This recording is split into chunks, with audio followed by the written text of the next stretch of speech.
Tiba saatnya kita akan mendengarkan firman Tuhan yang kudus. Mari siapkan hatimu untuk mendengarkan firman-Nya yang kudus sambil mengangkat penyembahan kita. Ujilah aku Tuhan.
Shalom Bapak Ibu Saudara yang dikasihi Tuhan.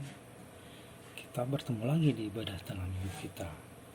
Tadi kita sudah memuji Tuhan dan kita juga sudah berdoa, memohon Tuhan untuk membukakan hati kita agar kita bisa mendengar dan menerima firman-Nya. Nah, saatnya kita sekarang untuk membahas firman Tuhan. Firman Tuhan hari ini diambil dari Matius 8 ayat 23 sampai 27. Mari kita baca sama-sama. Matius 8 ayat 23 sampai 27. Lalu Yesus naik ke dalam perahu dan murid-muridnya pun mengikutinya. Sekonyong-konyong mengamuklah angin ribut di danau itu, sehingga perahu itu ditembus gelombang, tetapi Yesus tidur. Maka datanglah murid-muridnya membangunkan dia. Katanya, "Tuhan, tolonglah, kita binasa." Ia berkata kepada mereka, "Mengapa kamu takut, kamu yang kurang percaya?" Lalu bangunlah Yesus menghardik angin dan danau itu. Maka danau itu menjadi teduh sekali. Dan heranlah orang-orang itu. Katanya, "Orang apakah dia ini, sehingga angin dan danau pun taat kepadanya?" Bapak Ibu, hal yang menarik dari kisah di atas bagi saya, salah satunya ada pada ayat 24, yaitu dikatakan Yesus tidur. Kalau dalam terjemahan bahasa Inggris tertulis He was asleep, artinya Yesus tertidur.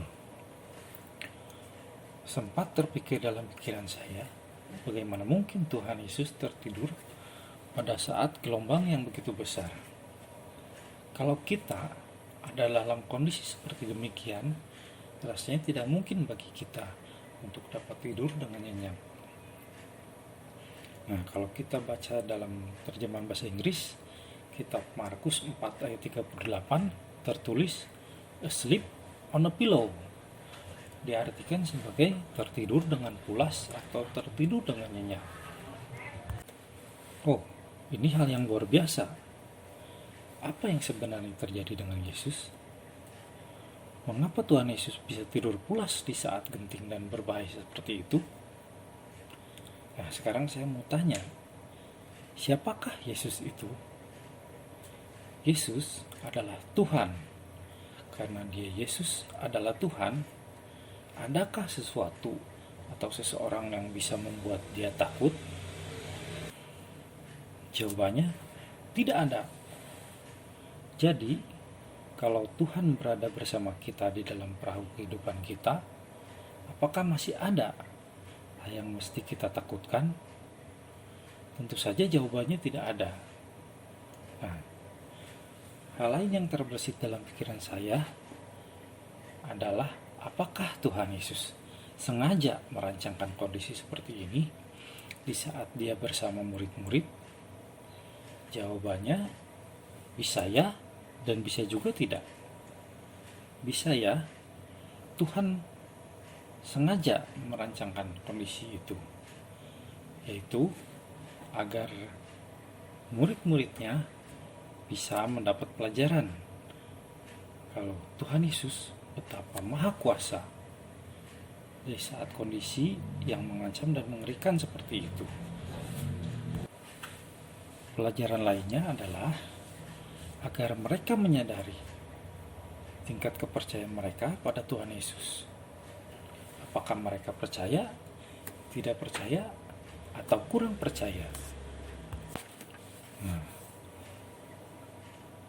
bisa juga tidak. Tuhan bisa juga tidak merancangkan kondisi itu. Kita tahu Tuhan Yesus saat itu baru saja selesai mengajar banyak orang saat Dia berkhotbah di atas bukit, dan Dia juga melakukan banyak mujizat untuk menolong orang.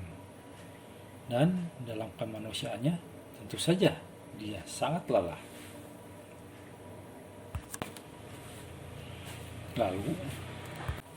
Lalu apakah murid-murid tidak percaya pada Tuhan Yesus? Tidak juga. Bila kita lihat Matius 8 ayat 25, murid-muridnya membangunkan Dia dan katanya, "Tuhan, tolonglah, kita binasa." Berarti dalam hati murid-murid, mereka tahu Tuhan Yesus mampu menolong, tapi kondisi yang menakutkan itu membuat mereka khawatir. Saudaraku, beberapa murid Tuhan Yesus adalah nelayan. Mereka sudah terbiasa menghadapi gelombang dan badai yang besar. Tetapi kalau kita lihat dalam Markus 4 ayat 37, tertulis, lalu mengamuklah taufan yang sangat dahsyat, dan ombak menyembur masuk ke dalam perahu, sehingga perahu itu mulai penuh dengan air. Dikatakan taufan itu sangat dahsyat, dan perahu mulai dipenuhi air. Murid-murid Yesus yang nelayan pun takut dan gentar menghadapi kondisi yang di luar batas ini.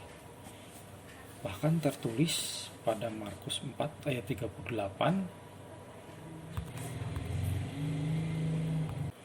pada waktu itu Yesus sedang tidur di buritan di sebuah tilam. Maka murid-muridnya membangunkan dia dan berkata kepadanya, "Guru, engkau tidak peduli kalau kita binasa?" Murid-murid saat itu putus asa, panik saat mendapati Yesus tidur. Mereka menganggap Tuhan Yesus tidak peduli pada mereka. Saudaraku, jangan sampai kondisi dan situasi yang kita hadapi saat ini yang mungkin mengerikan, mungkin membuat kita menderita, membuat kita putus asa, bisa membuat kita menganggap Tuhan Yesus tidak lagi peduli pada kita. Tuhan Yesus peduli, bahkan sangat peduli pada kita. Bila keadaan saat ini membuat kita terpuruk, bisa jadi Tuhan sedang membentuk kita atau mengingatkan kita akan ketidakpercayaan kita. Sekali lagi, Tuhan Yesus sangat peduli dan mengasihi saudara. Ingatlah dalam hati saudara, percayalah, takkan selamanya saudara ada dalam situasi ini. Tuhan Yesus pasti menolong saudara dengan caranya dan waktunya. Markus 4 ayat 39. Ia pun bangun, menghardik angin itu dan berkata kepada danau itu, "Diam, tenanglah." Lalu angin itu reda dan danau itu menjadi teduh sekali. Tuhan Yesus menyelesaikan masalah itu dengan caranya. Mungkin tidak terpikir oleh para murid bagaimana Tuhan Yesus akan menolong mereka. Dia menghentikan taufan itu hanya dengan 2 kata, "Diam, tenanglah." Kalau ke dalam versi King James, diam tertulis sebagai peace. Peace artinya damai. Saudara, bila Tuhan sudah berkehendak dan membuat mujizat atas kehidupan kita, dan Tuhan izinkan badai masalah itu berlalu, saya yakin dan percaya damai sejahtera yang akan kita rasakan. Perikop ini ditutup oleh ayat 27. Matius 8 ayat 27 yang berbunyi, "Dan heranlah orang-orang itu, katanya, orang apakah dia ini, sehingga angin dan danau pun taat kepadanya." Pada ayat 27 tertulis orang-orang dan tidak tertulis murid-murid. Mengapa demikian? Karena saat kita murid-murid Kristus kehilangan kepercayaan kita, maka kita akan menjadi sama dengan orang-orang di luar Kristus. Hal yang mendasar yang membedakan kita dengan orang dunia adalah kepercayaan kita pada Kristus. Bila saudara ingin menang menghadapi badai pencobaan, badai masalah, badai penyakit, badai apapun yang membuat kita susah menderita, tetaplah menjadi murid Kristus dengan mempercayakan hidup kita pada Tuhan Yesus. Amin. Tuhan Yesus memberkati. Mari kita berdoa. Tuhan Yesus, bila saat ini kami sedang menghadapi banyak badai dalam kehidupan kami, badai masalah, badai pencobaan, badai dosa, badai sakit penyakit, dan badai lainnya yang sedang kami hadapi saat ini. Kami mungkin hampir putus asa menghadapinya, tapi kami percaya Tuhan, Engkau ada di dalam perahu kami, bersama kami, ya Tuhan. Kami tidak pernah kehilangan Engkau, dan kami percaya Tuhan, Engkau mempunyai kuasa yang begitu luar biasa untuk menghalau badai ini dan meredakan semuanya. Kami serahkan hidup kami ke dalam tangan-Mu, dan kami berserah dalam sisa kehidupan kami. Kami percaya Engkau, Tuhan Yesus, adalah penolong kami yang selalu setia sampai akhir kehidupan kami. Dalam nama Tuhan Yesus kami berdoa. Amin. Shalom, Tuhan Yesus memberkati.